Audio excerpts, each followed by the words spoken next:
Assalamualaikum warahmatullahi wabarakatuh. Saya Arif Kirdansyah dari kelompok 5. Saat ini saya ingin mewawancarai saudara di samping saya. Jadi menurut Anda bagaimana apa yang menjadi penyebab seorang akuntan melakukan kejahatan seperti pemalsuan laporan keuangan? Oh ya.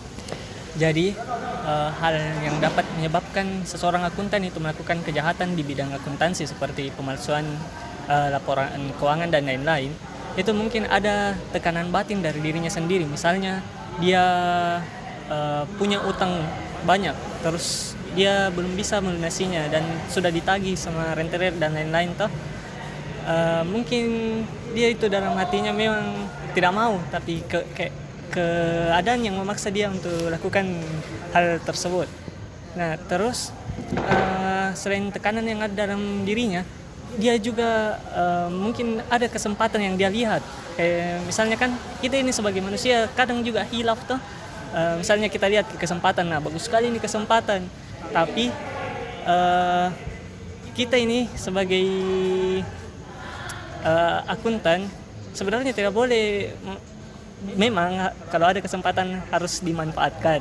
Tapi kalau misalnya kesempatan yang seperti itu, kayak misalnya kesempatan untuk memasukkan laporan kegiatan, nah itu sangat diharamkan bagi kita sebagai seorang akuntan ya.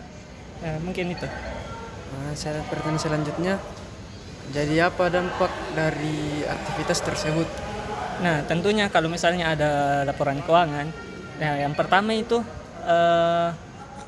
perusahaan itu dapat merasakan rugi dari pendapatannya, karena itu laporan keuangannya dia manipulasi sehingga misalnya labanya itu seolah-olah meningkat, terus ternyata di keadaan yang sebenarnya itu labanya mungkin bukan laba yang dia dapat, malah justru kerugian yang dia dapat.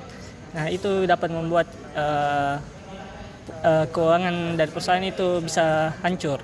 Nah, terus selanjutnya dampak yang bisa ditimbulkan, nah mungkin orang yang melakukan kejahatan di bidang akuntansi itu dapat dipecat dari perusahaannya. Nah, mungkin itu saja. Baik, terima kasih atas jawaban yang diberikan. Assalamualaikum warahmatullahi wabarakatuh. Saya Saputri Rahman dengan NIM 36122006. Dan yang di samping saya yaitu narasumber saya yang bernama David. Adapun pertanyaan saya yaitu, bagaimana pendapat Anda mengenai etika dalam bekerja? Jadi etika adalah norma, nilai, dan aturan yang menjadi pedoman karyawan dalam bekerja.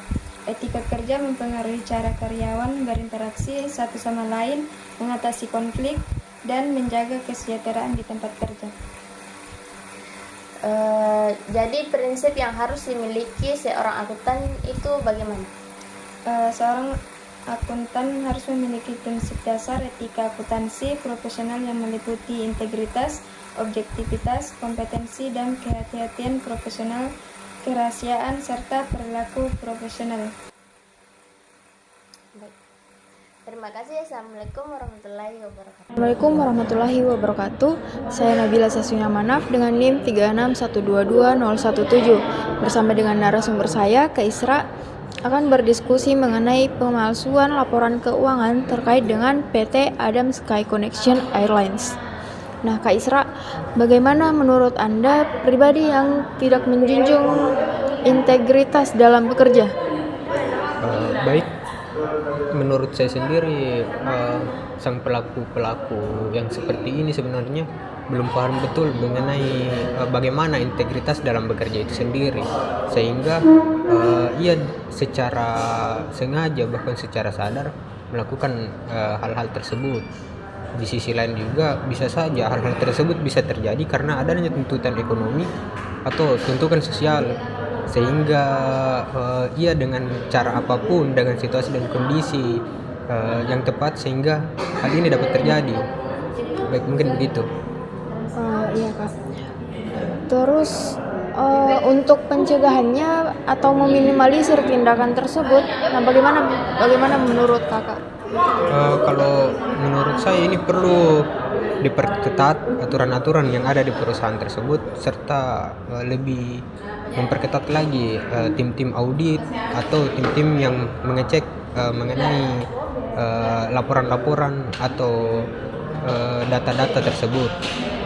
Mungkin seperti itu. Dicek lagi kebenarannya. Ya, pengecekan kembali kebenaran.